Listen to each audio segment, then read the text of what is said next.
ये कहानी है साकुता की, जो कि एक नॉर्मल सा हाई स्कूल स्टूडेंट है, लेकिन उसकी जिंदगी तब बदल जाती है जब वो एक लड़की से मिलता है, एक ऐसी लड़की जिसे सिर्फ वही देख सकता है और कोई नहीं। कहानी की शुरुआत में हम साकुता को देखते हैं, जो कि एक सपना देख रहा होता है जिसमें एक लड़की उसे किस करने के लिए कहती है और तभी साकुता की नींद खुल जाती है। साकुता देखता है कि उसके डेस्क पर एक डायरी पड़ा हुआ है। वो उसे पढ़ने लगता है। उसमें लिखा था कि हो सकता है कि इसमें जो लिखा है वो तुम्हें अजीब लगे या तुम्हें इस पर यकीन ना हो, लेकिन ये सब सच है, इसलिए तुम्हें इसे आखिरी तक पढ़ना होगा। साकुता आगे बढ़ता है और तभी सीन चेंज होता है। एक दिन साकुता लाइब्रेरी में कुछ किताबें देख रहा होता है और तभी उसके पास से एक लड़की गुजरती है। साकुता उसे देखकर हैरान हो जाता है क्योंकि वो लड़की एक बनी कॉस्ट्यूम में घूम रही होती है और लोगों के आगे जाकर उन्हें इशारे कर रही होती है। तभी वो लड़की साकुता के पास आती है, जो अभी भी उसे ही देख रहा होता है। उस लड़की को ये एहसास हो जाता है कि साकुता उसे देख सकता है। वो साकुता से पूछती है क्या वो उसे देख सकता है। साकुता अपना सर हिलाते हुए हाँ कहता है और वो लड़की वहाँ से जाने लगती है, लेकिन साकुता उसे रोक लेता है। वो पूछता है कि क्या वो माई साकुराजिमा है। इस लड़की का नाम माई साकुराजिमा है,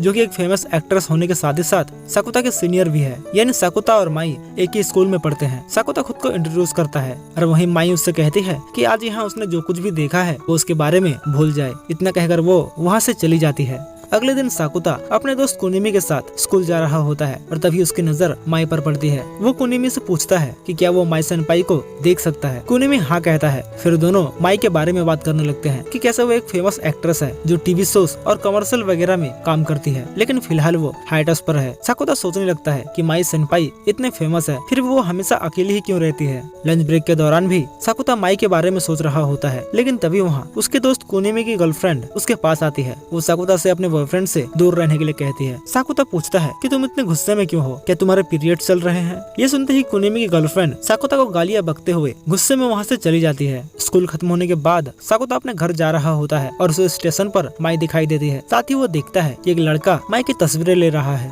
साकुता उसके बीच आ जाता है और उस लड़के को वहाँ से जाने के लिए कहता है और वो लड़का गुस्से में वहाँ से चले जाता है। माई इसे नोटिस करती है और साकुता को थैंक्स कहती है। ट्रेन में सवार होने के बाद साकुता माई से बात करने की कोशिश करता है, ये पूछते हुए कि कल वो बनी कॉस्ट्यूम क्यों पहनी हुई थी, जिस पर माई कहती है कि मैंने तुम्हें उस बारे में भूल जाने के लिए कहा था, जिस पर साकुता कहता है यह नामुमकिन है, आप उस ड्रेस में बहुत ही सेक्सी लग रही थी। माई ये सुनकर चौंक जाती है। वो साकुता से पूछती है कि कहीं वो उसके बारे में सोचते हुए कुछ गलत काम तो नहीं किया। माई साकुता से आगे कहती है कि वो उसके बारे में एक अफवाह सुनी है। वो बताती है कि कैसे साकुता ने अपने मिडिल स्कूल के लास्ट ईयर में 3 स्टूडेंट को पीट कर हॉस्पिटलाइज कर दिया था। माई पूछती है कि क्या यह सच है, जिस पर साकुता पूछता है आपको क्या लगता है। माई कहती है मुझे लगता है कि ये सब अफवाहें झूठी है, अगर ऐसा कुछ सच में हुआ होता तो तुम ऐसे स्कूल नहीं आते जैसे कुछ भी नहीं हुआ हो। ये सुनने के बाद साकुता कहता है कि काश ये बात मेरे क्लासमेट्स को भी समझ आता। साकुता माई से फिर से बने कॉस्ट्यूम के बारे में पूछता है। वही माई बताती है कि वो 6 साल की थी जब वो अपने डेब्यू की थी। धीरे धीरे उसे लीड रोल्स मिलने लगे और वो फेमस होती गई। माई आगे बताती है कि शुरू में तो उसे इसमें मजा आ रहा था, लेकिन धीरे धीरे ये सब स्ट्रेसफुल हो गया। वो जहाँ भी जाती थी लोग उसे पहचान लेते थे। वही कहते थे वो देखो माई साकुराजिमा जा रही है। माई कहती है कभी कभी वो सोचती थी कि काश वो एक ऐसी दुनिया में चली जाती जहाँ उसे कोई नहीं जानता हो। माई साकुता से कहती है कि तुमने मुझसे पूछा था कि मैं बनी ड्रेस क्यों पहनी हुई थी। माई बताती है कि एक दिन उसे ये एहसास हुआ कि सप्ताह के 4 दिन लोग उसे देख नहीं पा रहे हैं। माई आगे कहती है कि एक दिन वो एक्वेरियम गई हुई थी और तभी वो देखी कि लोग उसे देख नहीं पा रहे हैं। माई कहती है शुरू में मुझे लगा कि लोग मछलियों को देखने में बिजी होंगे, इसलिए सभी मुझे इग्नोर कर रहे हैं, लेकिन जब मैं एक कैफे पर गई जो मेरे घर के रास्ते पर ही पड़ता है तो वहाँ का स्टाफ भी ऐसा बिहेव कर रहा था जैसे वो मुझे देख ही नहीं पा रहा हो। यही कारण है कि मैं कल बनी ड्रेस पहनकर लाइब्रेरी में घूम रही थी ताकि कोई मुझे नोटिस करे। माई और साकुता एक बेकरी शॉप पर जाते हैं जहाँ माई एक क्रीम बन ऑर्डर करती है, लेकिन जो वहाँ की स्टाफ थी वो माई को ऐसे नजरअंदाज कर रही थी जैसे वो उसे देख और सुन ही नहीं पा रही हो। माई के बदले साकुता एक क्रीम बन ऑर्डर करता है और वो लेडी तुरंत साकुता को उसका ऑर्डर दे देती है। माई साकुता से पूछती है कि क्या उसे उसकी इस अजीब सी कहानी पर यकीन है। साकुता हाँ कहता है और साथ ही वो कहता है कि उसे पता है कि ऐसी घटनाओं को एडोलेसेंट सिंड्रोम कहा जाता है। लोगों के मन की बात सुन पाना, किसी का भविष्य देख पाना या किसी के साथ अपनी बॉडी स्वैप कर लेना, ऐसी घटनाओं को ही एडोलेसेंट सिंड्रोम कहा जाता है। साकुता माई को अपने घर पर इनवाइट करता है, ये कहते हुए कि वो उसकी बातों पर पूरा यकीन करता है और ये साबित करने के लिए वो उसे कुछ दिखाना चाहता है। साकुता माई को अपने कमरे में ले जाता है और वहाँ जाते ही वो अपना शर्ट उतारने लगता है। माई ये देखकर घबरा जाती है। वहीं साकुता उसे अपने चेस्ट पर लगे घाव को दिखाता है। माई ये देखकर उसे छूने की कोशिश करती है। वहीं साकुता इसके मजे ले रहा होता है। माई ये देखकर गुस्सा हो जाती है। साथ ही वो साकुता से पूछती है कि ये कैसे हुआ। साकुता माई को अपनी छोटी बहन की एक फोटो दिखाता है और बताता है कि ऐसा नहीं कि मेरी बहन को किसने मारा पीटा है, उसे बस उसके क्लासमेट्स ने इंटरनेट पर बुरा भला कह दिया था, जिसके चलते उसकी ये हालत हो गई थी। शायद ये सुनने में अजीब लगे पर इसे ही एडोलेसेंट सिंड्रोम कहा जाता है और इसीलिए मुझे आपकी कहानी पर पूरा यकीन है। माई साकुता से उसके चेस्ट पर लगे घाव के बारे में पूछती है, जिस पर साकुता कहता है कि एक दिन जब वो सुबह सोकर उठा तो वो पूरा खून से लथपथ था, जिसके चलते उसे हॉस्पिटलाइज होना पड़ा था। माई इससे पहले कि कुछ और पूछ पाती वहाँ साकुता की छोटी बहन आ जाती है और वो माई को देख चौंक जाती है। साकुता माई को अपनी छोटी बहन कायदे से इंट्रोड्यूस कराता है। साकुता बताता है कि उसकी बहन अजनबियों से बहुत ही ज्यादा डरती है, यही कारण है कि वो आजकल सिर्फ घर में ही रहती है और बाहर जाने से बहुत ही डरती है। साकुता माई से कहता है कि मुझे पता है कि स्कूल में आपका कोई दोस्त नहीं है, इसलिए आप हमेशा अकेली रहती हैं। शायद यही कारण है कि लोग आपको धीरे धीरे भूल रहे हैं। आपको फिर से शो बिजनेस में वापस लौटना चाहिए। अगर आप फिर से टीवी शोज और मूवीज में काम करने लगेंगे तो लोग आपको याद रखेंगे और आप फिर कभी उनकी नजरों से ओझल नहीं होंगे। माई ये सब सुनकर गुस्सा हो जाती है और साकुता से अपने काम से काम रखने को कहती है और वहाँ से चली जाती है। अगले दिन साकुता स्कूल जाता है पर माई उसे कहीं भी नहीं दिखती है। वो माई के बारे में इंटरनेट पर सर्च करने की कोशिश करता है पर उसे कुछ भी पता नहीं चलता। अपने पार्ट टाइम जॉब के दौरान साकुता से एक रिपोर्टर मिलने आती है। वो साकुता से हॉस्पिटलाइज इंसिडेंट के बारे में पूछने लगती है, लेकिन साकुता कुछ भी बताने से मना कर देता है। लेकिन साथ ही वो उस रिपोर्टर से माई के बारे में पूछता है कि माई क्यों हाइटस पर है। वो रिपोर्टर साकुता को बताने के लिए मान जाती है, लेकिन साथ ही वो एक शर्त रखती है। अगले दिन साकुता अपने एक दोस्त से मिलता है, रियो फुतावा। साकुता फुतावा से पूछता है कि क्या यह मुमकिन है कि कोई इंसान अचानक से गायब होने लगे। फुतावा कहती है, अरे तुम किसी लड़की के बाथरूम में घुसने का प्लान तो नहीं कर रहे। इस पर साकुता कहता है, मेरे विचार इतने गंदे नहीं है। साकुता पूछता है कि क्या वो एडोलेसेंट सिंड्रोम पर यकीन करती है। साकुता उससे पूछता है, मैं अभी तुम्हारे सामने हूँ पर क्या ये पॉसिबल है कि मैं अचानक से यहाँ से गायब हो जाऊँ। फुतावा ये सुनकर कहती है कि इंसानी दिमाग उन चीजों को नहीं देखता जिसे वो देखना नहीं चाहता है। एक थ्योरी है जिसे द मेजरमेंट थ्योरी कहा जाता है। इसके हिसाब से किसी भी चीज का अस्तित्व तब तक साबित नहीं होता है जब तक कि कोई उसे देख न ले। सीन चेंज होता है और साकुता माई के बारे में सोचते हुए घर जा रहा होता है और तभी वो उसे बेकरी शॉप पर जाता है जहाँ वो और माई गए हुए थे। साकुता एक क्रीम बन ऑर्डर करता है और शॉप की लेडी से पूछता है कि क्या वो माई साकुराजिमा को जानती है। साकुता बताने की कोशिश करता है कि कैसे माई एक फेमस एक्ट्रेस है, पर वो लेडी कहती है कि वो ऐसे कोई एक्ट्रेस का नाम कभी नहीं सुनी है। साकुता को पता चलता है कि माई लोगों की नजरों से गायब ही नहीं होती बल्कि लोग उसके बारे में सब कुछ भूल जाते हैं। साकुता को कुछ एहसास होता है और वो भागते हुए अपने घर की ओर जाने लगता है। घर पहुंचकर वो देखता है कि माई उसका घर पर इंतजार कर रही है। माई कहती है कि उसे बहुत ही भूख लग रही है, वो पूरे दिन कुछ भी नहीं खरीद पाई। साकुता माई को क्रीम बन ऑफर करता है और माई उसे खाने लगती है। इसके बाद दोनों सुपरमार्केट जाते हैं कुछ सामान खरीदने के लिए, जहाँ साकुता कहता है कि हम बिल्कुल मैरिड कपल की तरह लग रहे हैं। वही माई साकुता से पूछती है कि क्या वो उसका हाथ पकड़ना चाहता है। साकुता हाँ कहता है और माई उसे पकड़ लेती है। साकुता ये देखकर चौंक जाता है और तभी सीन चेंज होता है। घर लौटते वक्त माई साकुता से कहती है कि वो अभी भी उससे नाराज है। वहीं साकुता कहता है कि अगर आपको फिल्मों में काम करना पसंद है तो आप क्यों नहीं करना चाहती हैं। माई फिर से साकुता को अपने काम से काम रखने के लिए कहती है, ये कहते हुए कि वो उसके बारे में कुछ भी नहीं जानता है। साकुता कहता है कि उसे उसके बारे में सब कुछ पता है। वो बताता है कि कैसे मिडिल स्कूल में माई का एक फोटोशूट पब्लिश हुआ था जिसमें उसे बिकनी पहनने को कहा गया था और वो ये नहीं करना चाहती थी। यही कारण है जिसके चलते माई हाइटस पर चली गई ताकि वो अपनी मॉम से बदला ले सके। साकुता माई से कहता है, आपको ऐसा नहीं करना चाहिए था। आपको फिल्मों में काम करना पसंद है लेकिन आप उसे ही छोड़ रही हैं जिसे आप सबसे ज्यादा पसंद करती हैं। माई ये सुनकर गुस्सा हो जाती है और साकुता को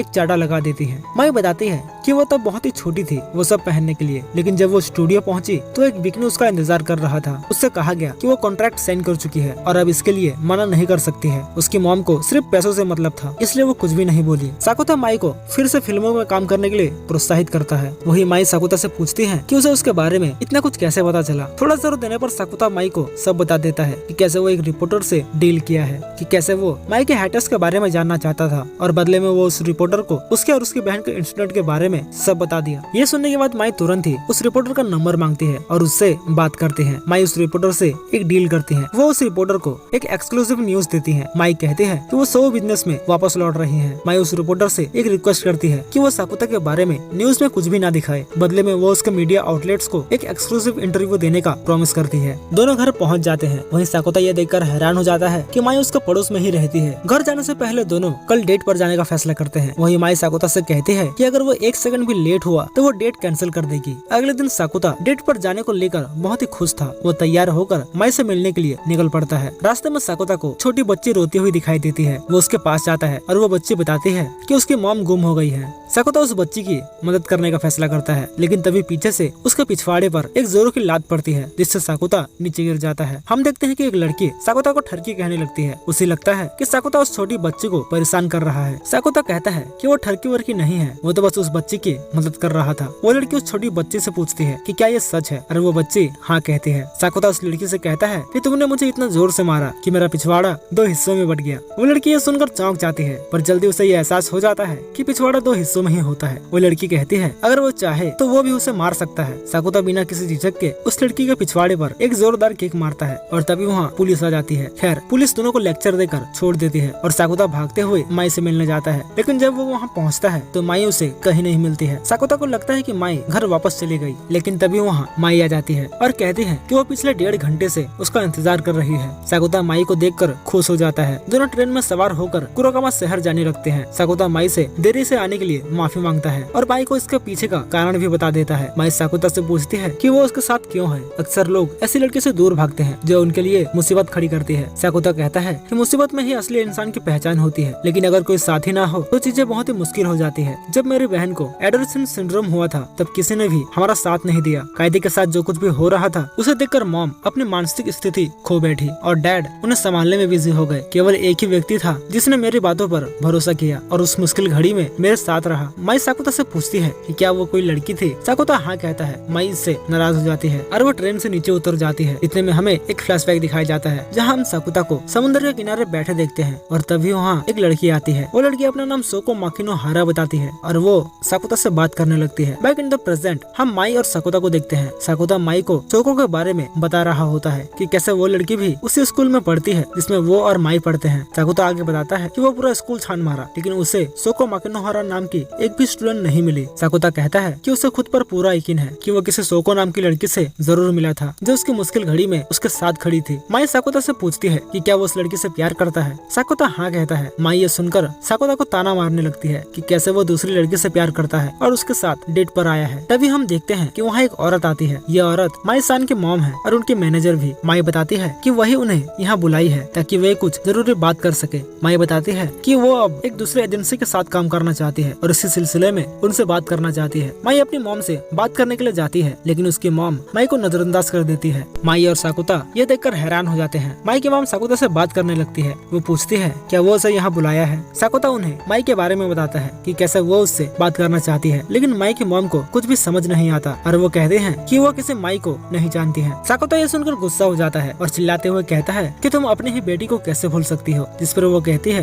कि उसकी कोई भी बेटी नहीं है। साकुता और माई ये सुनकर शॉक हो जाते हैं। वहीं माई की मॉम गुस्से में वहाँ से चली जाती है। साकुता बहुत से लोगों से पूछता है, लेकिन किसी को भी माई के बारे में कुछ भी याद नहीं रहता। माई बहुत ही निराश हो जाती है और वो वहाँ से जाने लगती है, लेकिन साकुता माई को रोक लेता है और कहता है कि वह दूसरे शहर जाएंगे और वहाँ पता करेंगे, शायद वहाँ कोई मिल जाए जो आपको देख या सुन सकता हो। दोनों ट्रेन में सवार होकर दूसरे शहर के लिए निकल पड़ते हैं। माई साकुता से पूछती है कि क्या वो उसे देख सकता है। साकुता हाँ कहता है। फिर माई पूछती है कि क्या वो उसे सुन सकता है। साकुता फिर से हाँ कहता है। दूसरे शहर पहुँचने के बाद साकुता और भी लोगों से पूछता है, लेकिन वहाँ भी ऐसा कोई नहीं मिलता जिसे माई याद हो। थक हार कर दोनों एक होटल में रुकते हैं। माई नहाने चली जाती है। वहीं साकुता अपने दोस्त कुनिमी को कॉल करता है और उससे पूछता है कि क्या उसे माई सेनपाई याद है। कुनिमी हाँ कहता है और साकुता ये सुनकर चौंक जाता है। इसके बाद साकुता फुतावा से बात करता है और उसे माई के सिचुएशन के बारे में सब कुछ बताता है और कहता है कि वो उसकी मदद करे और पूछता है कि वो क्या करे। सीन चेंज होता है और हम देखते हैं कि माई और साकुता एक ही बेड पर सो रहे होते हैं। माई साकुता से कहती है कि वो गायब होना नहीं चाहती है। वो कहती है कि उसे फिल्मों में काम करना पसंद है और वो आगे भी काम करना चाहती है। माई आगे कहती है कि वो साकुता के साथ रहना चाहती है। साकुता ये सब सुन रहा होता है पर वो कुछ भी नहीं कहता और माई सो जाती है। सुबह हो जाती है और साकुता अपने आगे सोती हुई माई को देख रहा होता है। वो कहता है जिसके बगल में इतनी सुंदर सेनपाई सोई हो उसे भला नींद कैसे आएगी। हमें पता चलता है कि साकुता पूरी रात नहीं सो पाया है। इतने में माई भी उठ जाती है और दोनों वापस अपने शहर लौट आते हैं। माई और साकुता साथ में स्कूल जाते हैं। साकुता देखता है कि अभी भी माई को कोई नहीं देख पा रहा है। माई अपने क्लास में जाने का फैसला करती है और वो वहाँ से चली जाती है। तभी वहाँ फुतावा आती है। वो साकुता से कहती है कि स्कूल में सभी माई के बारे में भूल चुके हैं, यहाँ तक कि कुनिमी को भी कुछ भी याद नहीं है। साकुता दूसरे स्टूडेंट से माई के बारे में पूछने की कोशिश करता है, लेकिन किसी को भी माई के बारे में कुछ भी याद नहीं होता। फुतावा साकुता से पूछती है कि क्या वो कल सो पाया था। साकुता नहीं कहता है। वहीं फुतावा बताती है कि वो भी नहीं सो पाई है। फुतावा कहती है शायद यही कारण है कि माई हमें अभी भी याद है। साकुता को एहसास होता है कि अगर वो कल सो गया होता तो वो भी माई को भूल गया होता। साकुता नहीं सोने का फैसला करता है और वो बहुत सारी एनर्जी ड्रिंक्स पीने लगता है ताकि उसे नींद ना आए। साकुता एक डायरी भी लिखता है जिसमें वो माई के बारे में सब कुछ लिखता है कि कैसे वो उससे मिला, उसके साथ डेट पर गया, वगैरह वगैरह। अगले दिन साकुता माई से मिलता है और दोनों साथ में स्कूल जाते हैं। एग्जाम्स के दौरान साकुता को नींद की झपकियां आने लगती है, लेकिन वो सोता नहीं है। ब्रेक के दौरान फुतावा साकुता से मिलने आती है और उसे पता चलता है कि फुतावा भी माई के बारे में भूल चुकी है। साकुता को यकीन हो जाता है कि अगर वो सोया तो वो माई को हमेशा के लिए खो देगा। साकुता और भी एनर्जी ड्रिंक्स पीने लगता है और किताबें पढ़ कर खुद को पूरी रात जगाए रखता है। अगले दिन साकुता अपने दोस्त कुनिमी के साथ स्कूल जा रहा होता है। कुनिमी साकुता को देख कहता है कि कैसे वो एक ज़ॉम्बी की तरह दिख रहा है। एक बार फिर एग्जाम के दौरान साकुता खुद को जगाए रखने की पूरी कोशिश कर रहा होता है। वही माई उसे छुप कर देख रही होती है। रात को जब साकुता एनर्जी ड्रिंक्स खरीद कर वापस लौट रहा होता है तो उसका सामना माई से होता है। माई साकुता से पूछती है कि वो पिछले 3 दिनों से सोया क्यों नहीं है। साकुता कहता है कि उसके एग्जाम्स हैं, इसलिए उसे पूरी रात जागकर पढ़ाई करना पड़ रहा है। माई कहती है कि वो उसे पढ़ाएगी। माई साकुता को मॉडर्न जापानीज पढ़ाती है, लेकिन धीरे धीरे साकुता को नींद आने लगती है। हमें पता चलता है कि माई सेनपाई ने साकुता की कॉफी में नींद की गोली मिला दी थी। साकुता फिर भी सोने से इनकार कर रहा होता है, लेकिन आखिरकार वो सो ही जाता है। वही माई साकुता को उसकी इतनी परवाह करने के लिए शुक्रिया कहती है और साथ ही वो उससे माफी मांगती है। सुबह हो जाती है और साकुता उठ जाता है। वो अपने डेस्क पर एक डायरी पड़ा हुआ देखता है जिसमें माई के बारे में सब कुछ लिखा होता है। साकुता उस डायरी को पढ़ता है पर उसे कुछ भी समझ नहीं आता और वो स्कूल जाने के लिए निकल पड़ता है। ट्रेन में कुनिमी साकुता से कहता है कि आज वो थोड़ा अच्छा दिख रहा है। अचानक साकुता को कुछ महसूस होता है, मानो जैसे कोई उसे देख रहा हो। एग्जाम के दौरान साकुता एक सवाल पर आकर अटक जाता है। वो याद करता है कि वो इसके बारे में पहले भी कहीं पढ़ चुका है। साकुता को धीरे धीरे माई के बारे में कुछ कुछ याद आने लगता है और माई उसे